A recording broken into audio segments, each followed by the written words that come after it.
வட மாவட்டங்களிலே மிகப்பெரிய செல்வாக்குமிக்க தலைவராகவும் இருக்கக்கூடிய டாக்டர் ராமதாஸ் அவர்களுடைய தனிப்பட்ட வாழ்வு குறித்து பல செய்திகள் கடந்த சில நாட்களாக வலம் வந்து கொண்டிருக்கின்றன. ஐயா ராமதாஸை பொறுத்தவரை அவர் இரண்டாவது திருமணம் செய்திருந்தால் அதை வெளிப்படையாக சொல்லியிருக்கலாம். ஆனால் நீண்ட காலம் கழித்து, ஒரு 50 ஆண்டு காலம் கழித்து அவருக்கு இரண்டாவது மனைவி இருக்கிறது என்கிற தகவல் பொதுமக்களிடையே மிகப்பெரிய ஒரு ஐயா ராமதாஸ் இப்படியா, டாக்டர் ராமதாஸுக்கு இரண்டாவது மனைவி இருக்கிறதா என்று இப்ப 2-3 நாட்களாக பல்வேறு உங்களுக்கு செய்திகள் வெளிவந்த வண்ணம் இருக்கிறது. இதன் மூலம் ஐயா ராமதாஸ் அவர்களை கொச்சைப்படுத்துவதற்கோ, அவர் இரண்டாவது திருமணம் செய்து விட்டார், அவர் எப்படி செய்யலாம் என்பதோ நம்முடைய கேள்விகள் அல்ல.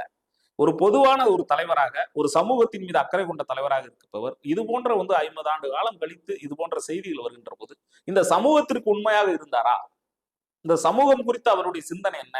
டாக்டர் ராமதாஸ் குறித்து இந்த இரண்டாம் திருமணம், குறிப்பாக இரண்டாவது மனைவி குறித்து வருகின்ற தகவல்கள் அந்த கட்சியிலேயே வெளிப்படுத்தப்பட்டதா, இல்ல இது வேண்டுமென்றே அவருடைய நற்பெயருக்கும் புகழுக்கும் களங்கம் வைப்பதற்காக உருவாக்கப்பட்டதா என்று பார்க்கின்ற போது, ஒரு மனிதனுடைய வாழ்க்கை என்பது முதல் மனைவி இரண்டாவது மனைவி என்பது அவருடைய தனிப்பட்ட வாழ்க்கை. ஒடுக்கப்பட்ட மக்களாக இருக்கக்கூடிய விளிம்பு நிலை மக்களுக்கு, பாட்டாளி மக்களுக்கு ஒரு நம்பிக்கை மிக்க தலைவராக விளங்கியவர் ஐயா ராமதாஸ் என்று சொல்லுகின்ற போது அனைத்து சமூக மக்களுமே ஒரு மரியாதையோடு அணுகக்கூடிய காலம் ஒன்று இருந்தது. இன்றைக்கும் பார்த்தீங்கன்னா தமிழ்நாட்டு அரசிற்கு உங்களோட மாதிரி பட்ஜெட், குறிப்பாக வேளாண்மை குறித்தோ, பொதுமக்களுடைய நலன்கள் குறித்தோ, மாணவர்கள் குறித்தோ, அரசு பணிகள் குறித்த புள்ளி விவரங்களோ ஐயா ராமதாஸை தவிர யாரும் அவ்வளவு தெளிவாக சொல்லிவிட முடியாது. நீண்ட காலமாக அரசியல் ரீதியாக அரசுக்கு பல ஆலோசனைகளையும், குறிப்பாக பாட்டாளி மக்கள் கட்சியை ஒரு செல்வாக்குமிக்க கட்சியாக வளர்த்ததிலும் ராமதாஸ் அவர்களுடைய பங்கு அளப்பரியது.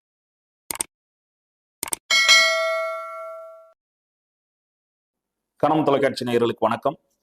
இன்றைக்கு பரபரப்பாக பேசிக் கொண்டிருக்கக்கூடிய ஒரு முக்கியமான செய்தியாக, பாட்டாளி மக்கள் கட்சியினுடைய நிறுவனராக நீண்ட காலம் பொதுமக்களிடையே அறிமுகமாகி சமூக நீதிக்காக போராடக்கூடிய தலைவராகவும், வட மாவட்டங்களிலே மிகப்பெரிய செல்வாக்குமிக்க தலைவராகவும் இருக்கக்கூடிய டாக்டர் ராமதாஸ் அவர்களுடைய தனிப்பட்ட வாழ்வு குறித்து பல செய்திகள் கடந்த சில நாட்களாக வலம் வந்து கொண்டிருக்கின்றன. ஐயா ராமதாஸ் அவர்களை பொறுத்தவரை அவருடைய முதல் திருமணம் திருமதி சரஸ்வதி அம்மையாரோடு கடந்த சில நாட்களுக்கு முன்பு 60ஆம் ஆண்டு திருமண நாளை கொண்டாடி இருக்கிறார்.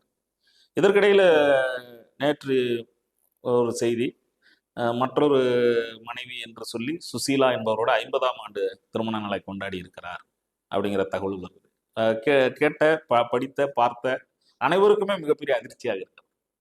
டாக்டர் ராமதாஸ் ஐயாவை பொறுத்தவரை அரசியல் ரீதியாக பல்வேறு கருத்து வேறுபாடுகள் அனைவருக்கும் இருந்தாலும் கூட அவர் சமூகத்தின் மீது வைத்திருக்கின்ற அந்த அக்கறை என்பதும், குறிப்பாக இந்த சமூக நீதிக்காக போராடுகின்ற போராட்டத்தையும் சாதாரணமாக குறைத்து மதிப்பிட்டு விட முடியாது. நீண்ட காலமாக அரசியல் ரீதியாக அரசுக்கு பல ஆலோசனைகளையும், குறிப்பாக பாட்டாளி மக்கள் கட்சியை ஒரு செல்வாக்குமிக்க கட்சியாக வளர்த்ததிலும் ராமதாஸ் அவர்களுடைய பங்கு அளப்பரியது. இன்னும் சொல்ல போனால் ஒடுக்கப்பட்ட மக்களாக இருக்கக்கூடிய விளிம்பு நிலை மக்களுக்கு, பாட்டாளி மக்களுக்கு ஒரு நம்பிக்கை மிக்க தலைவராக விளங்கியவர் ஐயா ராமதாஸ் என்று சொல்லுகின்ற போது அனைத்து சமூக மக்களுமே ஒரு மரியாதையோடு அணுகக்கூடிய காலம் ஒன்று இருந்தது. இன்னும் சொல்ல போனால் உங்களுக்கு தெரியும், பட்டியலின மக்களுக்கும் பழங்குடியின மக்களுக்கு நலன்களுக்காகவும் கூட ராமதாஸ் ஐயா அவர்கள் பல்வேறு போராட்டங்களை முன்னெடுத்தவர். காலப்போக்கில் ஒரு வன்னியர் சமூகத்திற்காக தன்னுடைய கட்சியை சுருக்கி கொண்டாலும் கூட ஆரம்ப காலங்களில் அவருடைய செயல்பாடுகள் என்பது ஒட்டுமொத்த ஒடுக்கப்பட்ட பாட்டாளி மக்களுக்கான கட்சியாகத்தான் அதை உறுதி செய்திருந்தார், உருவாக்கி இருந்தார் என்பது உண்மை.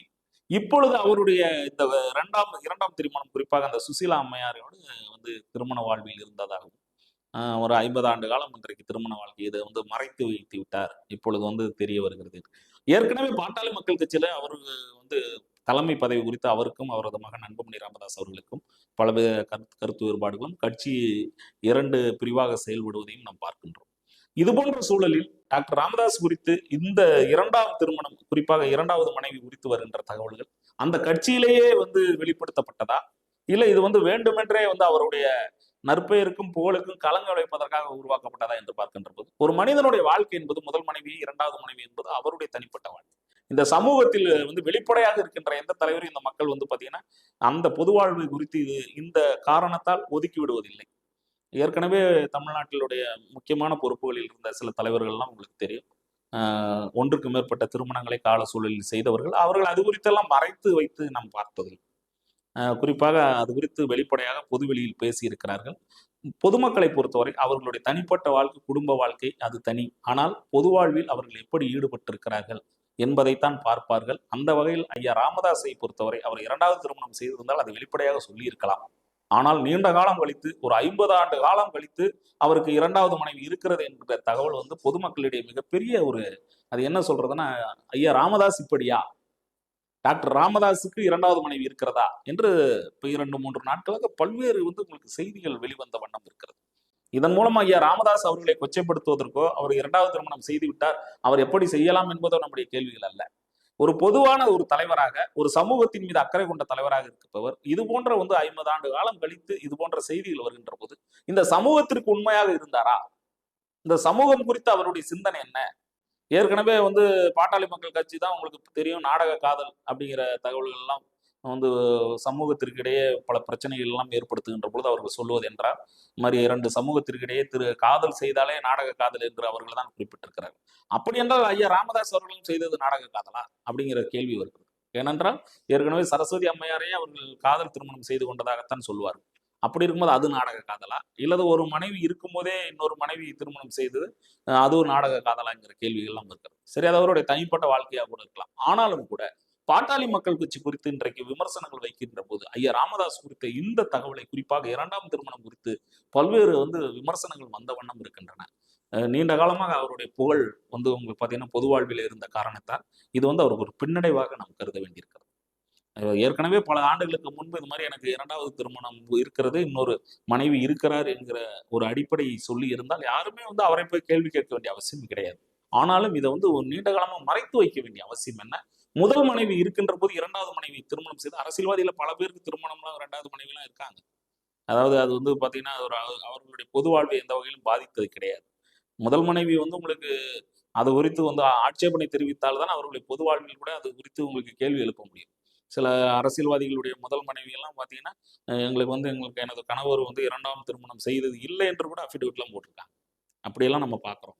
அவர்கள் வந்து அதை அண்டர்ஸ்டாண்டிங் அவங்க புரிதலோடு இருந்துக்கிறாங்க.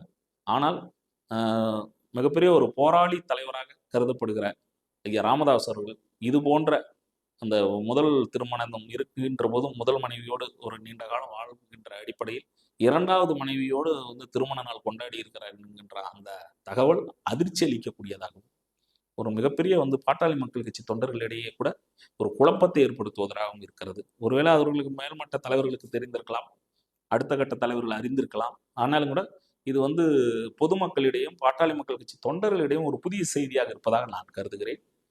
அதே நேரத்தில் அவருடைய தனிப்பட்ட வாழ்க்கையில் குறிப்பாக இந்த 2ஆம் திருமணம் குறித்து அவரை மேலும் இந்த காரணத்தை வைத்து அவருடைய பொது வாழ்வை கொச்சைப்படுத்துவது நாம் வந்து செய்யக்கூடாது என்பதுதான் என்னுடைய கோரிக்கை. அவருடைய நீண்டகால இந்த பொது வாழ்வு என்பது அந்த சமூகத்திற்கு, குறிப்பாக தமிழ் சமுதாயத்திற்கு பல்வேறு தொண்டுகளை செய்தவர். அரசியல் ரீதியாக, சாதி ரீதியாக பிளவுபடுத்துகிறார் என்ற குற்றச்சாட்டுகள் இருந்தாலும் கூட இன்றைக்கும் பார்த்தீங்கன்னா தமிழ்நாட்டு அரசிற்கு வந்து உங்களோட மாதிரி பட்ஜெட், குறிப்பாக வேளாண்மை குறித்தோ, பொதுமக்களுடைய நலன்கள் குறித்தோ, மாணவர்கள் குறித்தோ, அரசு பணிகள் குறித்த புள்ளி விவரங்களோ ஐயா ராமதாஸை தவிர யாரும் அவ்வளவு தெளிவாக சொல்லிவிட முடியாது. இதையெல்லாம் பார்க்கின்ற போது அவருக்கு இருக்கக்கூடிய இந்த தனிப்பட்ட வாழ்க்கை குறித்த இந்த விமர்சனங்களை நாம அதை மேலும் மேலும் சொல்லி அவருடைய வாழ்வை வந்து கொச்சைப்படுத்துகின்ற ஒரு நிகழ்வாக இருந்து விடக்கூடாது. அதே நேரத்தில் ஐயா ராமதாஸ் அவர்களை பார்த்துவிட்டு பொது வாழ்வில் இருப்பவர்களுக்கு ஒரு செய்தியாக அவர்களுடைய வாழ்க்கை குறித்த பல தகவல்கள் வந்து பொதுமக்களிடையே தெரிகின்ற போது அதை மறைப்பதற்கு முயற்சி செய்யக்கூடாது. ஒரு தனிப்பட்ட வாழ்க்கை என்பது உங்களுக்கு தெரியும், அமெரிக்கா போன்ற மேலை நாடுகளில், குறிப்பாக வளர்ந்த நாடுகளில் தனிப்பட்ட வாழ்க்கையை வந்து அவர்களை ரொம்ப கவனமாக பார்ப்பார். பொது வாழ்வில் இருப்பவர்களுடைய தனிப்பட்ட வாழ்க்கையை அவர்களை கவனமாக பார்த்து அது குறித்து தான் தலைவர்களை முடிவெடுப்பார். உங்களுக்கு நன்றாக தெரிந்திருக்க வாய்ப்புண்டு, பில் கிளின்டன் என்று சொல்லக்கூடிய அமெரிக்க அதிபர் பெண்கள் குறித்த குற்றச்சாட்டில் வருகின்ற போது அந்த அமெரிக்க மக்கள் சொன்ன செய்தி என்னவென்றால், எங்களுடைய அமெரிக்காவில் தனி மனித ஒழுக்கம் குறித்து நாங்கள் வந்து தனி மனிதனுக்கு எந்த அளவுகளும் வைக்கவில்லை, ஆனால் எங்களுக்கு தலைமை இருக்கக்கூடிய நபர்கள் தனி மனித ஒழுக்கத்தோடு நடந்து கொள்ள வேண்டும், அதுதான் எங்கள் தலைவருக்குரிய இலக்கணம் என்று சொன்னதையும் இந்த நேரத்தில் நான் தெரிவித்துக் கொள்ள விரும்புகிறேன்.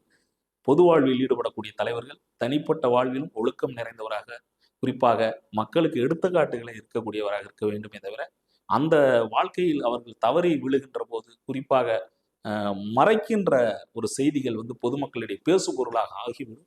அது நீண்ட காலமாக அவர்களுக்கு இருந்த பெயரையும் குலைத்து விடும் என்பதையும் இந்த நேரத்தில் நான் சொல்லிக்கொண்டு திரு ராமதாஸ் அவர்களுடைய இந்த இரண்டாம் திருமணம், குறிப்பாக இரண்டாவது மனைவி இருக்கிறார் என்கின்ற தகவல் 50 ஆண்டு காலம் அவர் மறைத்ததாக நான் நினைக்கவில்லை. இந்த சமூகத்திற்கு சொல்ல வேண்டிய செய்தி அல்ல என்பதற்காக கூட அவர் விடுபட்டிருக்கலாம்.